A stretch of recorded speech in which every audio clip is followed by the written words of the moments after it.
Movie की शुरुआत में हमें लिटिल रेड राइडिंग हुड की स्टोरी बताई जाती है कि कैसे एक छोटी सी बच्ची को उसकी दादी ने एक खूबसूरत रेड कोट दिया जो उसे इतना पसंद आया कि उसने फिर कभी उस कोट को नहीं उतारा, जिसकी वजह से उसका नाम लिटिल रेड राइडिंग हुड पड़ गया। वक्त गुजरता गया और रेड राइडिंग हुड बड़ी हो गई। फिर एक दिन वो जंगल से गुजर के कहीं जा रही थी जहाँ उसकी मुलाकात एक विच यानी जादूगरनी से हुई। रेड राइडिंग हुड तो विच को जरा लिफ्ट नहीं करवाती, तो विच इस बात को अपनी आना का मसला ही बना लेती है। वो रेड राइडिंग हुड को रोकते हुए एहसास दिलाती है कि विच से दुश्मनी मोल लेना सही नहीं है, इसे उसे इग्नोर करने के बजाय उसकी बात सुन ले। जब विच को पता चलता है कि रेड राइडिंग हुड बहुत दूर जा रही है, तो विच को लगता है कि वो इन जूतों में इतनी दूर तक नहीं जा सकेगी, इसलिए वो रेड राइडिंग हुड की मदद करने के लिए अपने जादू से उसके जूते बदलने की कोशिश करती है, पर जादू उल्टा पड़ने पर जूते बदलने के बजाय उन्हें गंदा कर देती है। रेड राइडिंग हुड दरिया पे जाके अपने जूते साफ करते हुए विच को बातें सुनाने लगती है कि उसकी वजह से रेड राइडिंग हुड मसले में पड़ गई, तो विच उसे बताती है कि वो बाकी सारे जादू तो सही कर लेती है, पर शूज वाले मैजिक पे उसे हमेशा गड़बड़ हो जाती है। दोनों की बातों के चक्कर में रेड राइडिंग हुड के शूज दरिया में आगे निकल जाते हैं और अब बेचारी बगैर शूज के ही रह जाती है। नंगे पाँव जब वो आगे बढ़ती है तो उसे कोई लड़की नजर आती है जिसने उसके शूज पहन रखे थे, तो रेड राइडिंग हुड फौरन उसे अपने जूते वापस देती है। बात करने पर उसे पता चलता है कि ये लड़की सिंड्रेला है जो यहाँ जंगल में अपने कबूतर को दफनाने आई है। यहाँ हम देखते हैं कि रेड राइडिंग हुड के पास एक ताकत है और उसे विजन्स नजर आते हैं। इसी ताकत की वजह से उसे सिंड्रेला की मुश्किलों का पता चल जाता है कि उसकी सौतेली माँ और बहनों ने उसकी जिंदगी अजाब कर रखी है। सिंड्रेला की माँ उसके लिए नए कपड़े नहीं खरीदती, तो उसे उसकी सौतेली बहन एना और मार्गरेट के पुराने कपड़े पहनने पड़ते हैं और उन्होंने उसका नाम भी सिंड्रेला रखा हुआ है। सिंड का मतलब राख होता है और सिंड्रेला का मतलब राख से भरी हुई, तो कोई भी लड़की अपना ये नाम खुद तो नहीं रखेगी। पर रेड राइडिंग हुड परेशान थी कि सिंड्रेला ये जुल्म क्यों बर्दाश्त कर रही है। ये सब सुन के सिंड्रेला रो पड़ती है और रेड राइडिंग हुड को बताती है कि वो जिस देश में रहती है वहाँ खूबसूरती से बढ़कर कुछ नहीं है और बदसूरत होना यहाँ किसी पाप से कम नहीं। यहाँ बदसूरत लोगों की कोई इज्जत नहीं है और अब जबकि सिंड्रेला भी अच्छी नहीं दिखती तो उसके घर में कोई इज्जत नहीं है। उसकी सौतेली माँ और बहनें उसके साथ नौकरानी जैसा सलूक करती हैं। यही नहीं, वो तो उसे 7 महल के जश्न में ले जाने को भी तैयार नहीं है जहाँ प्रिंस ने अपनी पत्नी चुननी है, क्योंकि उन्हें लगता है कि सिंड्रेला की वजह से प्रिंस उसकी सौतेली बहनों को भी नजरअंदाज कर देगा। नाश्ता करते हुए वहाँ सिंड्रेला का कबूतर आ जाता है जिसे इरिटेट हुए मार्गरेट उसे बदसूरत होने की वजह से सिंड्रेला की आंखों के सामने मार देती है। रेड राइडिंग हुड हैरान थी कि सिंड्रेला एक ऐसे आदमी की पत्नी बनना चाहती है जिसे वो जानती तक नहीं है, लेकिन सिंड्रेला उसे समझाती है कि वो अनजान आदमी प्रिंस है जो सब बदल सकता है क्योंकि वो बाकी लोगों जैसी सोच नहीं रखता और उसे लोगों की जाहिरी खूबसूरती से भी कोई फर्क नहीं पड़ता। प्रिंस की इतनी तारीफ सुन के रेड राइडिंग हुड खुद सिंड्रेला को पार्टी में ले जाने का फैसला करती है, पर सिंड्रेला हैरान थी कि उसे इस हुलिये में कोई महल में कैसे एंट्री देगा।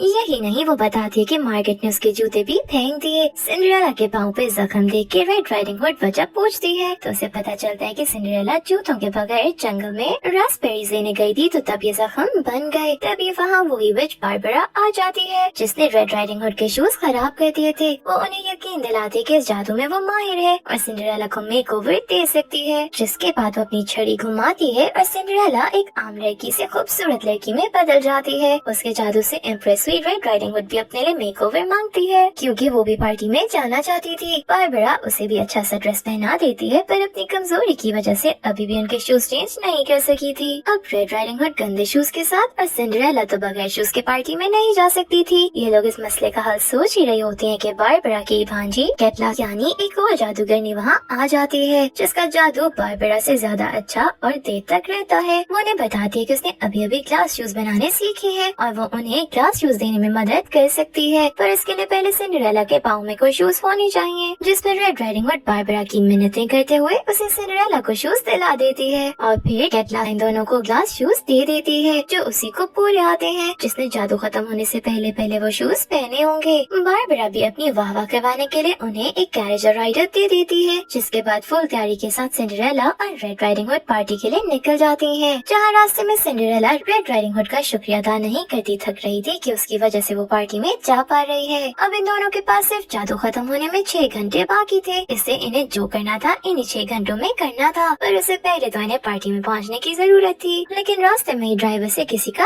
एक्सीडेंट हो जाता है, जिससे बाहर निकल कर देखने पर सिंड्रेला बताती है कि ये तो शाही हेयर ड्रेसर हैंस है जो अपने हेयर स्टाइलिंग की ताकत से किसी की भी लुक बदल सकता है। रेड राइडिंग हुड उसे चेक करके बताती है कि ये मर चुका है। तो ये सब परेशान हो जाते हैं कि अगर ये पकड़े गए तो पार्टी में नहीं जा सकेंगे। तभी रेड राइडिंग हुड को वापस विजन आता है और इसे एहसास होता है कि हांस इनके कैरेट से टकरा के नहीं मरा है, बल्कि वो पहले का मर चुका था। और फिर अपने गुनाह छुपाने के लिए कातिल ने उसे इनके कैरेज के आगे फेंक दिया ताकि खुद बच सके। ये देखते हुए रेड राइडिंग हुड पुलिस को बुलाने के बजाय हांस की बॉडी को यहीं छुपा के सिंड्रेला को पार्टी में ले जाने का फैसला करती है, क्योंकि उसको शायद ये मौका दोबारा ना मिले। इसके बाद ये दोनों फाइनली महल में पहुंच जाती हैं, जहां गार्ड किसी बदसूरत लड़की को वहां से भगा रहा था और इन दोनों को देखते ही फौरन अंदर जाने की इजाजत दे देता है। महल में पार्टी शुरू हो चुकी थी और सब लोग डांस करने लगे हुए थे। सबकी नजरें सिंड्रेला पर थी, जिस पे वो परेशान हो जाती है, पर रेड राइडिंग हुड उसे समझाती है कि वो इतनी प्यारी लग रही है, इससे कोई भी उसे नजर नहीं हटा पा रहा। अपनी सौतेली माँ और बहन को वहाँ देख के सिंड्रेला डर जाती है कि वो उसे पहचान न ले, पर ये भी मुमकिन नहीं था क्योंकि सिंड्रेला बिल्कुल ही अलग लग रही थी। वहाँ हमें सिंड्रेला की सौतेली माँ और आना की बातों से पता चलता है कि उसने पार्टी में आने से पहले हांस से हेयर स्टाइलिंग करवाई है, जिसमें हांस ने उसे बताया था कि प्रिंस को छोटे बाल पसंद है, इसलिए उसने आना के बाल काट दिए। आना को छोटे बालों की आदत नहीं है, जिस पर वो अजीब फील कर रही थी, तो उसकी माँ उसे सिर्फ प्रिंस को खुश करने पर फोकस करने का कहती है। तभी वहाँ किंग और प्रिंस आ जाते हैं। सिंड्रेला तो बस प्रिंस को देखती रह जाती है, पर रेड राइडिंग हुड को उसके कपड़े और स्टाइलिंग बड़ी अजीब लगती है। किंग प्रिंस को अपने लिए पत्नी तलाश करने को कहता है, पर प्रिंस शायद इस सबसे कुछ खास खुश नहीं था। फिर भी अपने पिता के हुक्म का पालन करने के लिए वो आगे बढ़ता है और सब लड़कियों को इग्नोर करता सीधा सिंड्रेला के पास पहुंच जाता है। अब सारी लड़कियां सिंड्रेला से जेलस हो रही थी और वो खुद अपने सपनों के राजकुमार के साथ डांस करने लग जाती है। वहीं कोने में खड़ी रेड राइडिंग हुड देखती है कि वहाँ और भी लड़कियों ने ग्लास शूज पहन रखे हैं, यानी केटला बहुत प्रैक्टिस कर रही है। तभी एकदम गार्ड भागते हुए अंदर आता किंग को बताता है कि हांस का कत्ल हो चुका है और उन्हें उसकी लाश जंगल में पड़ी मिली है। ये सुन के किंग पार्टी को वहीं रोक देता है, पर किसी को भी वहाँ से जाने की इजाजत नहीं देता, क्योंकि उन्हें हांस के सर पे चोट का निशान मिला है जो कैरेट से टकरा के बना, यानी उसकी मौत कैरेट से टक्कर खा के जख्मी होने की वजह से हुई है। और वो जिसकी भी कैरेज है वो महल की तरफ ही आ रही थी, तो वो कातिल यहीं मौजूद है। अब इन्हें जिसके भी कैरेज पे खून का निशान मिला वो ही मुजरिम होगा, तो सब गेस्ट्स को यहाँ रोक के वो गार्ड्स को सबकी कैरेज देखने भेज देता है। सिंड्रेला ये सुन के परेशान हो जाती है और फौरन रेड राइडिंग हुड के पास पहुँचती है, जो उसे सुकून का सांस लेने का कहते हुए बताती है कि उसने राइडर को पहले ही खून साफ करने का बोल दिया था, जो उन्हें वहाँ के बताता है कि उसने सारे सबूत मिटा दिए हैं। नेक्स्ट सीन में गार्ड आके किंग को बताता है कि हांस की बॉडी के पास चीज मिला है, यानी कातिल को चीज बहुत पसंद है, तो किंग फौरन सारे चीज पसंद करने वालों की लिस्ट बनाने का कहता है। सिंड्रेला और रेड राइडिंग हुड अपने राइडर को देखने लगती हैं, क्योंकि वो माउस है और इससे ज्यादा चीज किसे पसंद होगा, पर वो उन्हें बताता है कि उसने सुबह से ये पहला चीज खाया है। सिंड्रेला पकड़े जाने की डर से रेड राइडिंग हुड को यहाँ से भागने का कहती है, पर रेड राइडिंग हुड उसे बताती है कि अगर ये दोनों यहाँ से गायब हुई तो सीधा शक इन पे जाएगा, इसीलिए भी खामोशी से यहाँ रहना ही मसले का हल है। ऐसे ही 11 बज जाते हैं और इनका यहाँ से निकलना और जरूरी हो जाता है, क्योंकि घंटे बाद जादू का असर खत्म हो जाएगा। तभी गार्ड आके किंग को बताता है कि सारे कैरेजेस देख लिए गए हैं, पर किसी में भी इन्हें खून का निशान नहीं मिला है। यही नहीं, वो बताता है कि डॉक्टर ने हांस की बॉडी को चेक करके बताया है कि सर के पीछे वाला निशान आगे वाले निशान से पुराना है, यानी हांस का कत्ल पहले हो गया था और किसी ने बाद में से कैरेज के आगे फेंका। यही नहीं, उन्हें हांस के घर पे खून से भरा स्टोन भी मिला है, जिससे साबित हो जाता है कि उसका खून उसके घर पे ही हुआ था। गार्ड्स को घर पे और चीजें भी मिली जो वो किंग के आगे लाते हैं। उनमें कुछ लड़कियों के बाल थे, जो देख के सिंड्रेला रेड राइडिंग हुड को बताती है कि वो बाल तो आना के हैं, क्योंकि रिबन उसी का लगा है। सेनापति को लगता है कि हांस अच्छा हेयर ड्रेसर तो था, पर था तो इंसान ही, इसलिए उसने शायद गलती से किसी लड़की के बाल गलत काट दिए और इसी बात का बदला लेने के लिए किसी लड़की ने उसे मार डाला, यानी हांस को किसी छोटे बालों वाली लड़की ने मारा है। अब उसके घर जिन लड़कियों के बाल मिले, ये लोग उन सारी लड़कियों को शक की नजर से देखते हुए आगे कर लेते हैं, जिनमें आना भी थी। पर रेड राइडिंग हुड बीच में आते हुए किंग से कहती है कि सब लड़कियों के बालों पे रिबन लगे हैं, अगर वो बाल कटवाने गई होती तो पहले उन्हें रिबन उतारना पड़ता, यानी बाल जान के काटे गए हैं। जिस पर रेड राइडिंग हुड आना को सारी स्टोरी बताने का कहती है, तो आना रिवील करती है कि वो बहुत खुश थी कि उसने माँ ने इतने पैसे लगा के उसे हांस जैसे हेयर ड्रेसर के पास भेजा है। और वहाँ पहुँचने पर हांस ने उसे बताया कि प्रिंस को छोटे बालों वाली लड़कियाँ पसंद है और उसने आना के बाद जबरदस्ती काट दिए, जिस पे वो बेचारी कुछ नहीं कर सकी। प्रेजेंट में इस बात का फायदा उठा के आना की माँ प्रिंस को जताने लगी कि उसने प्रिंस के लिए अपने प्यारे बाल काट दिए हैं, तो अब प्रिंस को उसे अपनी पत्नी चुनना चाहिए। ये सुन के सारी छोटे बालों वाली लड़कियाँ लड़ने लगती हैं, पर प्रिंस उन्हें इग्नोर करते हुए किंग को बताता है कि उसने एक अफवाह सुनी है कि हांस लंबे बालों वाली लड़कियों से जलता था। वो मुल्क का बेस्ट हेयर ड्रेसर था, तो वो चाहता था कि उसे हेयर ड्रेसिंग करवा के ये लड़कियाँ प्यारी लगे, और जो ऐसा नहीं करती थी वो उनके बाल काट दिया करता था। अब किंग वापस रेड राइडिंग हुड को उसका ओपिनियन देने का कहता है, तो यहाँ एना बोलना शुरू होती है और इन्हें बताती है कि सुबह वो महल की एक नौकरानी के साथ चुपके से महल में प्रिंस से मिलने आई थी ताकि उसे इम्प्रेस कर सके।